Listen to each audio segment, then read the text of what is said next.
Hey, friends and listeners. Welcome back to Truth, Lies, and Alibis, your true crime podcast that looks at things from the distinct perspective of two 911 dispatchers. Episode 18. All it took was 90 seconds. Today I tell Jess about the still missing Mikelle Biggs, who was last seen waiting for the ice cream man.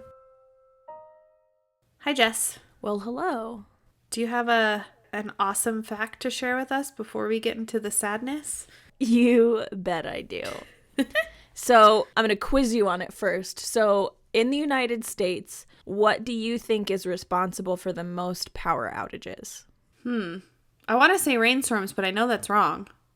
You might think it'd be weather or something like that, but the answer is squirrels. Oh, God. Why would you tell me that? You know how I feel about squirrels. I don't like them. They're scary. Squirrels are the most frequent cause of power outages, so much so that the American Public Power Association has a data tracker called the Squirrel Index that analyzes the pattern and timing of squirrel impact on electrical power systems. So they cause the problems by like multiple different ways. So squirrels can cause power issues by tunneling and chewing through electrical insulation. They can actually become a current path between electrical conductors, which means they, get electrocuted. But that's the two main contributors to when squirrels cause your power to go out. I kid you not, we took a call like that the other day. Like, not the other day, but a while ago. Were you still working, or did I tell you about it? I don't remember. I wonder if it's in the tracking system. I would imagine so. If it was a squirrel-related power issue, you bet it was. Is this public record? Are we allowed to look at the squirrel the squirrel outages? Yes.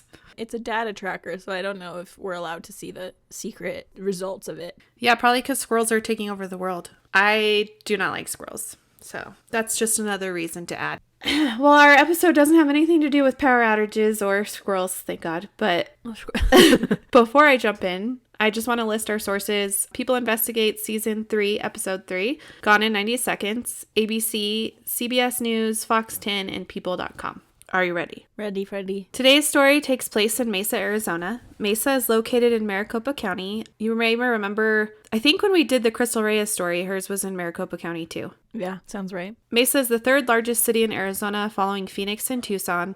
It is home to 504,258 people and has been described as America's most conservative city. On January 2nd, 1999, Mikelle Biggs was an 11-year-old sixth grade honor student. Her sister Kimber, who was then 9 years old, and her were outside waiting for an ice cream truck. Mikelle was riding Kimber's new bike, a Christmas present she had received just a few days earlier. Kimber grew impatient and cold and told her sister she was going inside. She glanced back at her sister one last time before entering her house and saw that Mikelle was happily riding the bike in circles. When Kimber came in, their mother told Kimber to go back outside and call her sister in because it was almost 6 o'clock and it was getting dark. Everyone was busy watching the Cardinals versus Dallas Cowboys football game. Kimber had only been in the house 90 seconds before turning around and heading back out for Mikelle. When she got outside, her sister was nowhere to be found. The only thing she could see was her bike laying on the ground along with 2 quarters that their mother had given them for ice cream. I picked this story because I'd never heard it before, and I was like, how have I not heard this? It's like, I watch everything. Within 30 minutes, officers and news reporters, as well as hundreds of people, had formed to search for Mikelle. Mesa PD assigned a team of top detectives who found a scene that indicated to them there was more than just a child disappearance. There was no physical evidence of where she had went or who took her, and after speaking with Kimber, police began to wonder if someone had pretended to be an ice cream truck in order to abduct a child. So they thought maybe it was possible. I don't know if, from what I read, it didn't quite say, but maybe they didn't have anyone who could say they actually saw an ice cream truck. But the kids definitely heard the ice cream truck music, which is why they ran inside and they were like, Mom, we need money. And she gave them money, and then they went back out to wait on the corner. Mesa PD Detective Steve Berry would later say, "This one was immediately different from the get-go. It was different. No one had seen anything. She just simply seemed to be gone without a trace. And none of the neighbors had seen or heard anything. So nobody heard her scream. Nobody heard anything at all that would indicate something was wrong." Mm-hmm. Police questioned various people in the neighborhood, starting with Darren Biggs, Mikelle's father. Tracy Biggs, Mikelle's mother, was a stay-at-home mom, and her husband Darren had told investigators he had been at his job at the time of the abduction. However, when they looked into his work history, they determined that he had not been clocked in at the time. They asked him to come in for a polygraph test, which he failed, and when they confronted him about this, he got so upset he flipped a table over and yelled at the officers. That's not suspicious. It turns out he had lied to investigators because he was at his mistress's house at the time Mikelle was taken. He had been at her house and left around... Can I just interrupt real quick to say, if the police are investigating you because your child is missing, just fess up to the mistress. Well, they're going to find out anyway. Yeah, exactly. And also, what's the biggest issue here? The fact that you're cheating on your wife or the fact that your child is missing? Yeah, like, do you want to find your daughter or do you want to keep this secret? Also, yeah, do you want to go to prison for abducting your daughter when you didn't abduct her? Or do you want to just be like, yeah, sorry, I'm horrible and was cheating on my wife? Come on, use brains, people. I mean, I feel bad for him because it turns out he's not involved at all. But also I don't because, like, just get a divorce. That's all. He had been at her house and left around 1745 to grab some food and returned. And when he got back, his pager went off. And that's when he was told about Mikelle's disappearance. For those of you youngins who don't know what, I'm just kidding. Don't know what a pager is. I don't think anybody that young, well, I was going to say I don't think anybody that young listens to us, but then you told me about that girl that asked for your autograph. Because I'm famous, duh. When they speak to his mistress, they learn more disturbing news that kind of makes them suspicious. They say that Mikelle and the other kids had been spending time with her dad and his mistress, and that Mikelle was upset with the situation. So not only was he cheating on his wife, this guy was either dumb enough or brave enough, depending on how you look at it, to bring his children to his mistress to spend time with her and didn't want his kids to tell the mom, obviously. Yeah, that wouldn't have stayed a secret for very long. Yeah. No, and Mikelle was old enough that she was like, no, I don't like this. Yeah. Yeah. His girlfriend told the father that she didn't think Mikelle would ever accept her, and he told her, and this is a quote, "Don't worry about Mikelle, I will take care of her." So that's another thing that they're kind of like, I'm sorry, what? I'm sorry, you do what now? Yeah. Also, I know this is not what this particular episode is about, but if you're that serious about your mistress, just get the damn divorce. That's what literally, just get a divorce. It's not that hard. You go to the courthouse. I've done it before. You just get some papers. If you're so damn serious about this mistress that you're introducing your kids, then your previous relationship to you is over. So take care of it. Yeah. Also, how the fucked up is way. that? Don't kill anybody. Yeah. Yeah. Don't. It is. That's super messed up. Yeah. We have to say that. Don't kill anyone, everybody. Okay. We've made it very. We've been very loud about our opinion on how we feel about murder for your mistress. Okay. Don't. New podcast coming soon. Murder for the mistress. So then they have their girlfriend call him while they're on the phone. They're listening in on the conversation because they're like, this is just all too weird. He denies having anything to do with it. He then hung up the phone and left his house because they were also kind of doing like a surveillance on him. Yeah. He leaves the house and he's like speeding down the roadway and he's like really upset. He's definitely trying to get away from them, so he knows that they're watching him. Well, investigators go through his timeline and find that it's only 10 to 15 minutes away from the girlfriend's house is where he lives. So it definitely could have been possible. However, they ultimately decided that he was actually not involved. So when I heard all this, I couldn't help but think of Tracy and how heartbreaking that time must have been for her, because she not only loses her daughter, doesn't know where her daughter is, but then she has to find out that her husband is having an affair. And on top of that, he brought his children into the situation, which also is like another thing, like I know we just said, but like don't bring your kids into it, man, because that's just, until you know what you're doing, don't confuse them. That's not fair. Yeah. And don't make them lie to their other parent. He's got, clearly, like, not only does he have some issues that he should consider seeing somebody about, but he also sounds like maybe not the best partner, because he sounds like he's really angry all the time. He's just flipping tables over and going to lunch with his mistress. That's all. Yeah. Numerous tips come in throughout the years that Mikelle's body is buried somewhere in the Sonoran Desert, and many searches are done, but they never recover her body. And if you'll remember, that's where Crystal was found. And that's you can't just say like they're buried in this desert. It's like that's not helpful. Also, how many bodies do you think are buried out there? So many. There has to be so many. I always want to go and look for bodies so I can be on Dateline and meet Keith Morrison. Brittany, I don't like to use this word, but that's a crazy idea. I wish you guys had seen Jessica's face when I said that. I just would really like to meet Keith Morrison. And I told the kids and everyone, we were talking the other day, and I jokingly said, if I ever die, you better get Keith Morrison to like do my autobiography, like to read it, just because his voice is so great. But also, what are the odds? Like, it would be just my luck that I'd be like, let's go look for a body. And then I'd come across someone burying a body or something. Or no, it'd be you would go out to look for a body. And the thing is you would find one. And that sounds great, but it'd probably be pretty miserable. Because the first thing people are going to do is be like, Brittany, why did you know where this body was? And I'm just gonna be like, you know what? It was just a Saturday morning, and I thought to myself, let's go look for some dead bodies. I planned this whole weekend to come scour the desert for bodies. I'm not crazy. You are. Oh, that's funny. Okay. Kimber would tell people that she felt guilty and blamed herself for the abduction and not staying with her sister. But I think that if it all occurred within 90 seconds, like they said it did, there's obviously nothing she could do because she was a child. But I mean, maybe she had to go to the bathroom. Like, anything could have happened. She can't blame herself, you know? Yeah, there's only one person at fault for all that. Mm-hmm. Not only did she have to deal with losing her sister, who was her best friend, but she had to deal with the guilt of not being with her, and still has a little to this day. How old was she at the time? She was 9. Mm-hmm.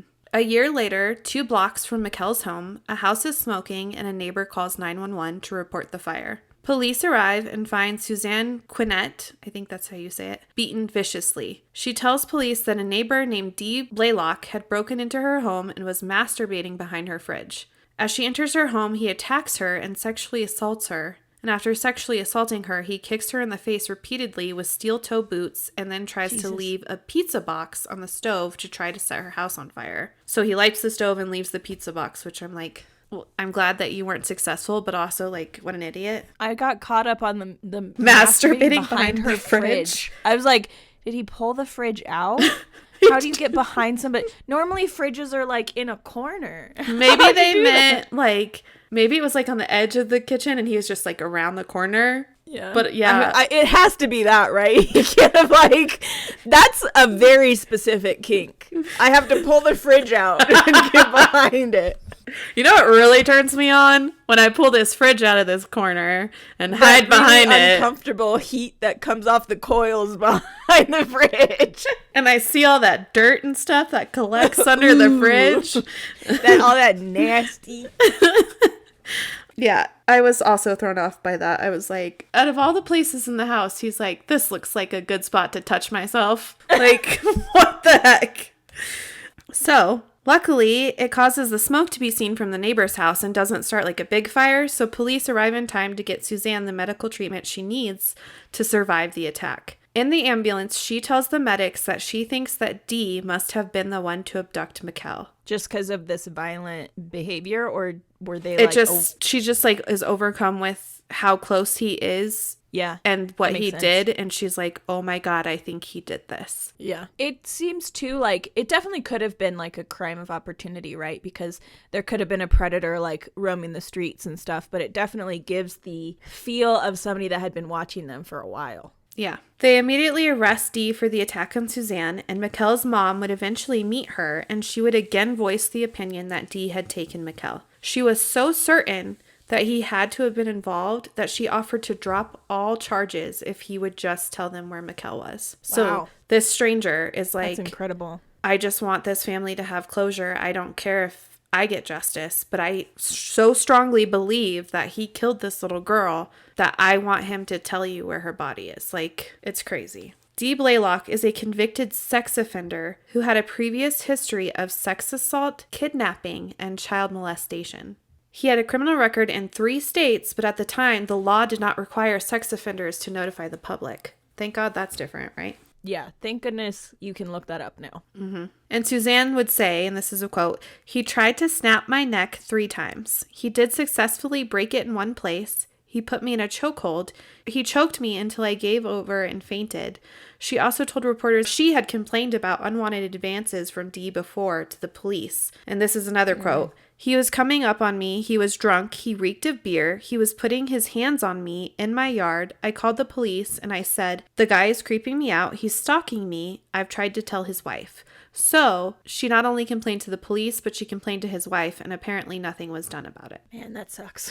Yeah. Dee had been interviewed just hours after Mikelle had been abducted. He lived in the neighborhood and lived right across from where Mikelle had her piano lesson and right down the street from her best friend. He even admitted he had seen her a few times going to and from piano lessons. He cooperated with the police and allowed them to search his home, garage, and yard. His wife told the officers that he had been with her the entire night watching the football game. However, they noted she seemed a little worried or scared at the time and wondered if she was being honest.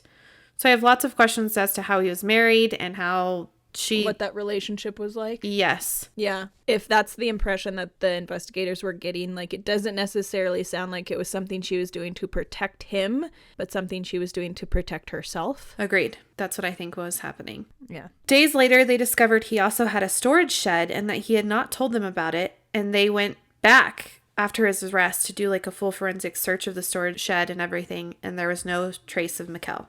After his arrest for the assault, they spoke to his wife again, and she said that he didn't want her in the garage and that he had been in there alone from 17:30 till 21:30, and she wasn't sure if he had been at home the entire time. That's plenty of time. That's a long time. Mm-hmm. He's convicted of the attack on Suzanne and sentenced to 187.5 years in prison. The maximum he had been facing was 200 years, and at that point, I'm just like, I don't know. How does that... What's the math behind that? 187.5. Was it not enough for 188? That's what I'm saying. Like, why not just be like 200 years? It doesn't matter because you're not going to live that long. I don't know. He might live to be 188. You never know. Well, plus 250. I don't know how old he was. I don't remember. It's very unlikely that he would And also at that point, why wouldn't you just be like, okay, life in prison? Like, he's going to die there anyway. That's what that sentence is. I don't get it either. The math is not mathing. I'm not very good at math anyway, so whatever. Investigators asked the Biggs family to write to him in prison, hoping to pull at his heartstrings, which I was like, okay, but he has no feelings, so you can't do that if he doesn't have a heart. They wrote to him, telling him that they just wanted to know what happened to Mikelle, and the investigators even sent pictures of her with the letters, which I was like, ew, that's disgusting. Why would you supply him with that? Yeah. And they didn't hear anything back until a year later. So the dad of Mikelle said, I told him, if I'm wrong, I won't be able to do enough to apologize to you because that's a terrible thing to be accused of, but I don't care if I have to accuse a million different people until I find the right one. So he was just saying like, yeah, I understand what it feels like to be wrongly accused, but I don't care because I need to find my daughter. Right. Eventually he writes back and says he wants to make things right by meeting with the Biggs face to face. So the parents agree to make the trip to the Arizona State Prison outside of Phoenix and sit down face to face with him. They notice that he is unemotional and that when he shows any emotion, it doesn't seem genuine and he's mostly angry. He tells them he had nothing to do with the disappearance, and her dad gets upset and yells at him, pounding on the bulletproof glass between him. Wow, the angry man got angry? I know, given the circumstances, this is very terrible, but also... angry man got angry, like. Well, it's just what angry men do, Jess, I guess. Yeah. Dee eventually gets so upset that he leaves them with no answers. He's like, peace out. I think he thought he could manipulate them into being on his side. So her mother and father leave the encounter, both convinced that he's the one who took and murdered Mikelle. As we were walking away, I remember telling him, I think he did it, recalled Tracy Biggs. His movements, his gentleness, he couldn't look you straight in the eye, just things that would indicate that he was lying. So 5 years after the abduction, they hold a memorial service for Mikelle. They bury an empty casket to honor her memory and begin the process of accepting that she is likely deceased. To this day, there has not been any further evidence found regarding Mikelle's disappearance, and her case remains unsolved. Wow. Mesa police detectives Gissel and Dominic Kaufman said they are investigating Blaylock and described him as a promising lead in the case, but they emphasized that the case is still open and that Blaylock has not been named as an official suspect. In 2013, his wife dies, taking anything she may have known with her to the grave. Another thing to note about him is that right after they had like community meetings afterwards, and he was like screaming about how, like, putting on the show basically and saying how if he saw something weird with his neighbor, he would be the first to call police. And I was like, I don't think so, because you're a sex offender. So the whole thing was just weird. So he was trying to make it sound like he was this real good guy who would like be there for his neighbors and community, but he was actually just trash. And another thing to note is, like, people described his wife as being very submissive to him. And I think, like you said, she was just so terrified of him that she just was trying to do everything she could to stay alive. Yeah. Yeah, I can believe that. I don't know if Mikelle's parents are still together or not, but they went to this interview together. Another thing to note is they were super religious, which is why they lived in that community, because it's like a Mormon community. And I'm pretty sure that's like the religion they were in. So I don't know if maybe they didn't get divorced because, you know, religion or what. In the meantime, Mesa police had interviewed thousands of people and gathered more than 800 items of evidence. The most significant piece of evidence is the pink and purple bicycle Mikelle was riding when she went missing. So that bicycle is still locked up. And Kaufman believes the bicycle is the key to the investigation. And he says, it's been checked for fingerprints and DNA, and obviously we still keep it packed up after the initial processing just in case there's some new technology that comes about that we don't know about today. So they're just hoping and hoping and hoping they'll be able to solve it. They have not found her body. They don't have a confession. They're not naming him as like a suspect, but it sounds like he's the only person of interest they even have. And I think it all kind of, like you said, there's no coincidences, right? And like, yeah, maybe there's just shitty people in that neighborhood and there's more than one monster, which is, you know, likely, we know all too well. But he was a sex offender. He had been arrested previously for kidnapping and child molestation. I tried to find like more information on those charges and stuff. But as I find with more research I do, unless it's a really well-known case that's everywhere, right? Like on every single show, and people have done deep dives into the backgrounds behind it and stuff. Right. Typically, there's nothing to be found on the internet from a case that long ago. So it's just another sad story. And maybe one day they'll find her body. I think that at first they had hope that maybe she was still alive. But then after going to see him and just kind of realizing that he's not going to give anything up, I think they realized like the chances are she's probably dead, and that's why they had their memorial service for her. Yeah. Which must have been really hard to bury an empty casket of your child that you think is dead. Like, oh yeah, that'd be awful. It'd be heartbreaking. There's not really a lot of closure. No, there's not really. And that's another thing with all these cases that I find the most interesting and the hardest to swallow is the cases that go unsolved, because those families have to live with it. Yeah, that like never ending what ifs. Yeah, and there's just no answers. So, I don't know. I think that maybe he did it, but also there's no fridges outside, so who knows? I'm curious as to like why the one investigator, like I wonder if there's some certain detail or something about the bike that's why he's caught up on it. I remember growing up, when we grew up, all the Stranger Danger commercials and stuff that they used to show us. Or the things they do in school, like the books. Do you remember the coloring books? Yeah. And I remember, like, vividly, I remember a video of, it was like a dramatization, like, commercial, right? But it was this guy that comes and snatches up a kid off a bike and never touches the bike. Yeah.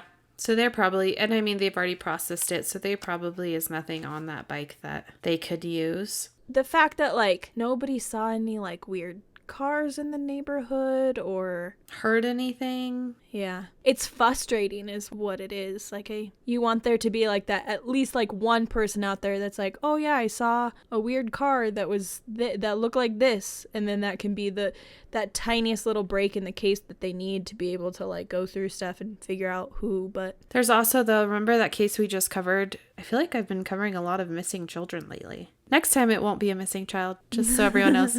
But that one case... The little girl from the baseball field? Yes. What was her name? Morgan Nix. That was her name. And they had the red truck, and eventually they've been able to find a red truck that matches it and was their suspect's truck, but it still has nothing in it that can be linked to the actual crime. So that's still unsolved. But you were talking about those commercials and stuff, and then I was thinking about the coloring books. Do you remember McGruff? The crime dog. Yeah. That's what that made me think He of. came to my elementary school. And told you not to talk to strangers, right? Yeah. But then another sad thing is, like, as we know now, most abductions are not stranger abductions either. So Yeah. how do we protect our children? Really, Jessica, this is a scary place to live in. Another reason for you to add to your list of reasons not to have children that you don't want to have anyway. Because of the anxiety you live with. That was going to be my answer. You stole my answer. You were going to say, how do you protect your kids? And I was going to say, by not having any. I protect my kids by them not existing.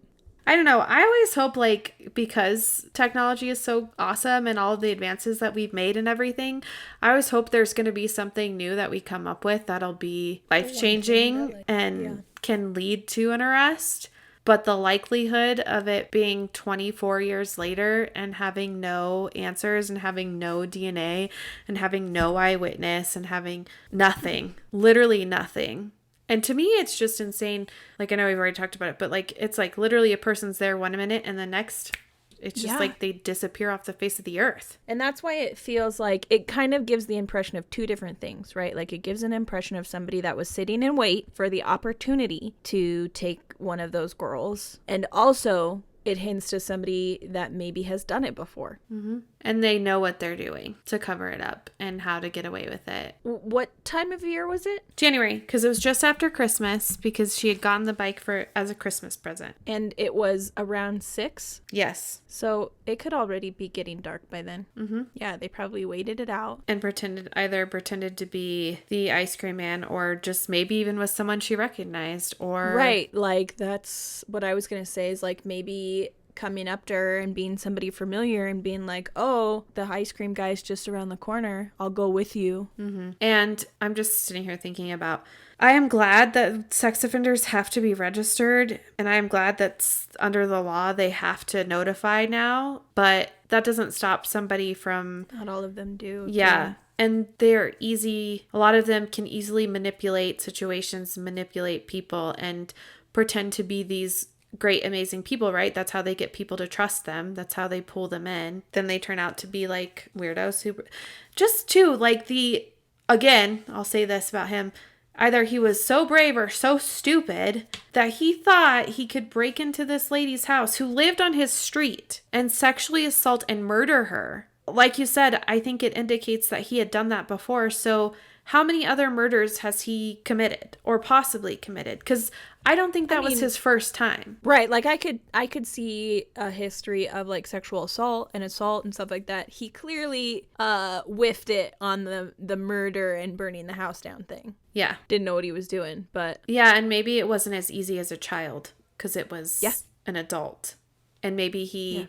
wasn't prepared for her to fight back like she did. Mm-hmm. I mean, I guess we'll never know, but like, also she's your neighbor and she knows who you are. And he had made it, another thing that makes me mad is he had made her feel uncomfortable before and she had reported it and like nothing was done. And like, in a way, I understand he didn't really, unfortunately, I don't understand it, but unfortunately, the law doesn't cover just making you feel uncomfortable or making creepy statements or just like touching you inappropriately. Like, sadly enough, it doesn't cover all those things. It should maybe, but why didn't that officer say something like, well, maybe you, and I know it's only a piece of paper, but maybe you can apply for an order of protection or a restraining order or something, like kind of point her and give her any kind of resources that she might be able to utilize, which isn't going to stop him, but still at least that would be like them making an effort to actually help her. Do you know what I mean? Yeah. And it seems like from what she said, they didn't make that effort. I feel like in the least, right? Like at least pull a report. Yeah, at least. And like get her a victim's advocate. Get her somebody who might be able to help her. Anything. Yeah. That was always a frustrating thing when you are taking calls and you are like in dispatch and something and you do get a call like that, because unfortunately we know what that answer is going to look like. Mm-hmm. And so it's always, well, you can document it. That's at this moment, we'll document it. And had she had gotten a report, it probably wouldn't have changed anything because that gets filed. And if maybe the next time he took it a step further and did something more, she could call and reference that report. You have to have a pattern. Like that's what they'll react. That's what the police are looking for, right? Like a pattern that they can actually quote unquote do something about, which is why it is good to document things like that, because if it does start small and starts to escalate, you can say, well, I have these 3 reports of these different situations that have happened. But in the long run, like if when you have somebody like that guy, like it's not going to stop anything. No. Unfortunately, I've worked a call where unfortunately a woman was murdered by her husband and she had a restraining order. That's why I said it's just a piece of paper to them. And for people like that don't follow the law, they don't care about consequences. They don't care. Yeah. And all they care about is what they want, right? Yeah. So it's not going to stop anything. But like you were saying, at least it's something documented. At least it's like a hard copy of something. So in the future, you can be like, hey, I have called this many times. Why aren't you doing something? Yeah, it's definitely frustrating. All of that is because I feel like it's hoops that the victim has to jump through to be able to protect themselves. Yeah, to be able to feel safe in their own home. Yeah. And stalking laws, that's something else that's just a whole nother just nightmare to think about. Like, because one, like you said, you have to be able to prove it. There has to be a pattern. But like, how do you prove that somebody is showing up at the same grocery store as you on purpose every day when you go, or that somebody is going to the same gym as you on purpose? Like, there's just so many things that you can't prove, sadly. But like, also, he was a registered sex offender. I know it was different back then, but still. I have to tell you, when you were talking about the stalking thing, it made me remember. So like a year or so after I started in dispatch, I took a call, a non-emergency call of this lady that was reporting this guy that was like super like being really stalkery. Mm-hmm. And he like left her flowers at the doorstep, like super creepy, like the beginning of a Lifetime movie.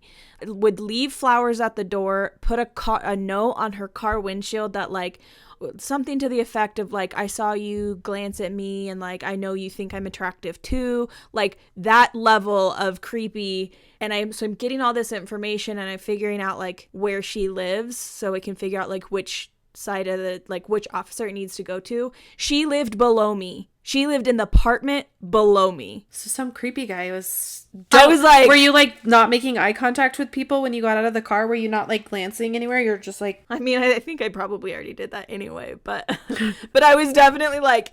I was definitely more attentive, like pulling into the parking lot because she didn't know who this guy was. She had no creepy. idea.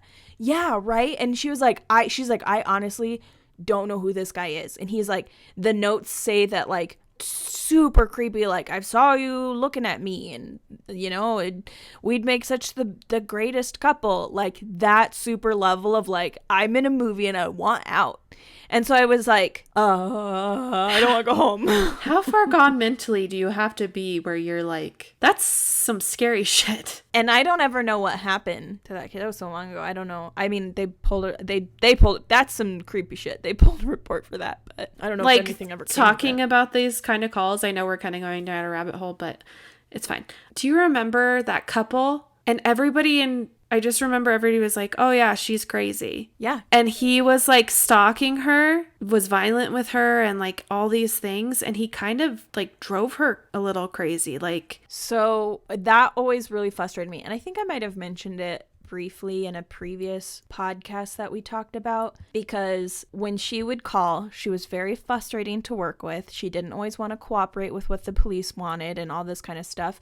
And it was because her husband beat the shit out of her and changed her brain chemistry. Mm-hmm. Like literally the woman was in the hospital and did not come out the same. Mm-hmm. She has everlasting effects, both mentally, physically, emotionally, from this attack. Of course she's not cooperative. And every time he called, fucking angel on the phone, right? Because of course he is. Well, that's how they are. That's my point. Yeah. And so everybody would be like, oh, so-and-so is calling again. And that'd be the one circumstance every single time. I'd be like, hey, let me tell you about what happened to her. Mm-hmm. And then you say that to my face again. Like, I get that she's frustrating. I get frustrated talking to her, but you have to understand where she's coming from. Like, yeah, he did this to her. Yeah. And she would put up such a fight about it because it was a custody exchange.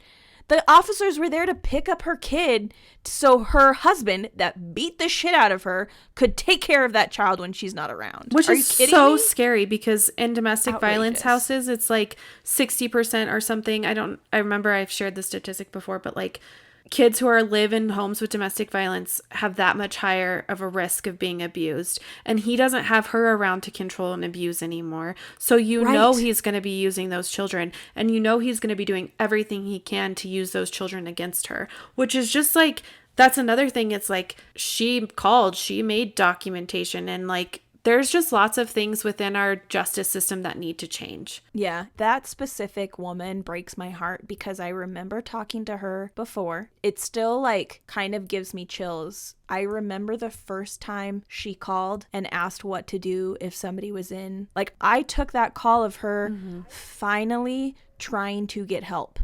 I don't know how long the abuse had been happening. I don't know any of the specific details, but I know I was the one that I remember her name. It's stuck in my head. And then years later to see her name and talk to her again. And she's a completely different person. And she's a completely different person. And people are on his side because he calls in and he's polite and he does everything everybody wants and he's super agreeable. And yeah, sure he is. Yeah. He manipulating the situation so that she's the bad guy. Well, it's just like this guy. He was like, oh, I would be the first person to call the police if my neighbor was in trouble. However, I'm going to be the first person to masturbate behind your fridge. Like, they're really good at putting on a show until they snap. And then everyone's like, Yeah. oh, fuck, they're actually not as good as I thought they were. Yeah. Well, it's that perception, right? Like, people always say, like, well, I feel like it's 50-50. People are always like, yeah, that was a really weird guy. Or, he was the nicest guy. You just never know who your neighbor is. You never know who your husband is, apparently. You just never know. So, just be a better person. It's just very sad. The world we live in is really scary, and it's very sad. Especially if you're a squirrel. All you're doing is going about your normal day, No. walking along those those power cables, and you chomp on the wrong thing, and you get electrocuted, and you die. Jessica? And then everybody loses their power. I feel no sympathy for the squirrels. No sympathy. Nope. Poor squirrel. Do you ever see that video of that girl? She's probably like 3 or 4. I actually have no idea. I can't estimate the age of children. And it's this like home video that they've recorded of her walking around on the porch holding a very recently dead squirrel because it's still floppy. Oh no! But she's holding it and she's like, I've got my squirrel. And every time she says squirrel, she says squirrel. It's so funny. No, don't let your children hold dead animals, please. It probably had gotten electrocuted. Well, I mean, I'm telling you, that call that we had, they couldn't figure out why the power line was out, and then they found this fried squirrel, and that's what it was. It was a squirrel who took down, like, a bunch of power. I mean, they're responsible for the most of it. I'm just saying, I am deathly afraid of them. They scare me. I will run away from them if I see them. But there is this guy on TikTok who built a house for squirrels, and now they live there in his backyard. It is kind of cute. They're his friends. But I wouldn't do it. Thank you for listening. Additional information for each case can be found on our website, truthliesandalibis.buzzsprout.com. New episodes will be uploaded every Monday. Find us on Facebook and Instagram at Truth Lies and Alibis.